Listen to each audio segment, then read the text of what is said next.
This is going to be a pretty short video. I did this lovely portrait and people wanted to know how I got all this hue variation and colour into it. And it's a fairly simple post-processing thing at the end. So what I do is I duplicate the layer. On the second layer I open curves, and then there are 3 different colour channels, red, green and blue. And I just completely mess them up. Just waggle them around, you know, make some really funky things. It can look really weird and awful, but don't worry, because we're going to set the layer blending mode to something else. So once we've got all these crazy colours, like that, I usually can set the layer blending mode to hue or saturation. In this case, I think that saturation might look a bit weird, and so does hue. This doesn't always work just because of the colours that you're painting with, so it's kind of a trial and error thing. I always like to use my painting as an opportunity to experiment with post-processing because I've already put in all the time doing the painting, so I may as well mess about a bit at the end. The second thing I do, which is the better thing, is I duplicate the layer and I just expand it a little tiny bit and then I put it on hue. And this basically means that all of the colour from the original layer is now bleeding by like a couple of millimeters outside of the original colour zones.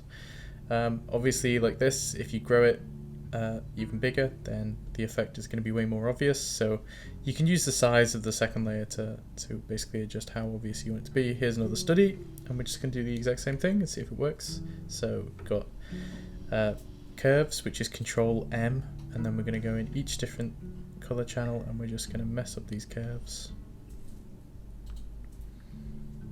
You can be as subtle or as crazy as you like. Personally, I like to go pretty crazy, and then I can control how subtle I want it afterwards just by using layer opacity and stuff.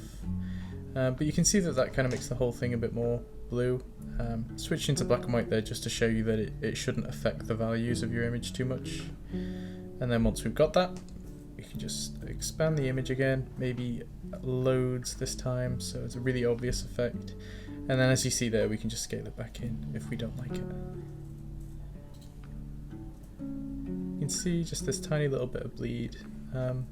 It's effectively a different way of doing chromatic aberration, a way that I find to be quicker and maybe a bit more visually appealing, a bit more subtle than some people like to do it.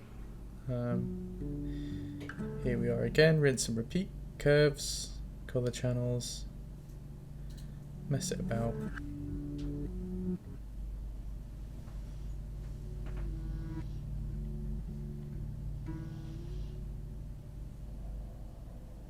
Till we get something pretty crazy that I wouldn't consider to be a very appealing image. But if we set it to hue, meh, doesn't look too nice. If we try and set it to saturation, it actually looks pretty interesting because it's saturated some of that background that would have otherwise been grey. It's kind of a nice colour. Then we're just going to do this thing again where we duplicate the layer, expand it a little bit, put it on hue,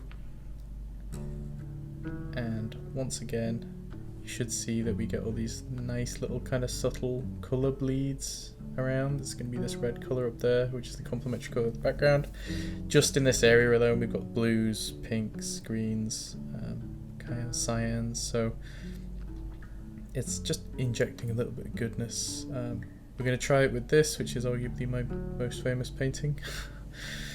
We're going to go straight for the expanded canvas thing, and you can see again, if we just turn the layer on and off, zoom in here, the brim of this hat now has greens, blues and reds in, where before it was just kind of monochromatic.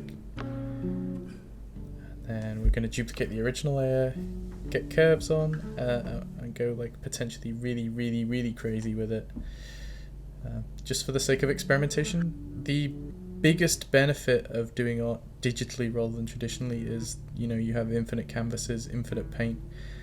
I can save this as a PSD, so I'm not ruining it. I can experiment as much as I like, where I get these absolutely insane colours and I can put it on hue and it looks quite interesting. Saturation kind of gives him a bright green beard, but hue looks kind of cool, kind of interesting, and that's something that I wouldn't have figured out had I not just played around.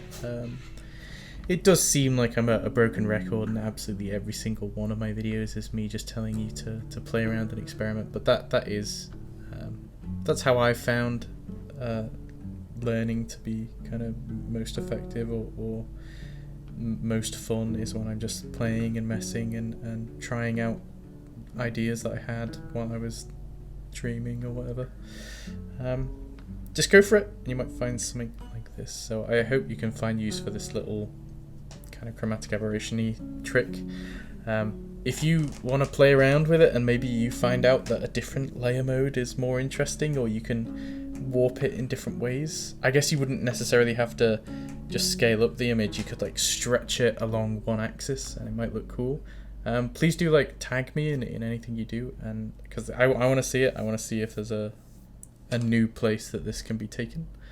And yeah, this was just a reminder to play around, try new things.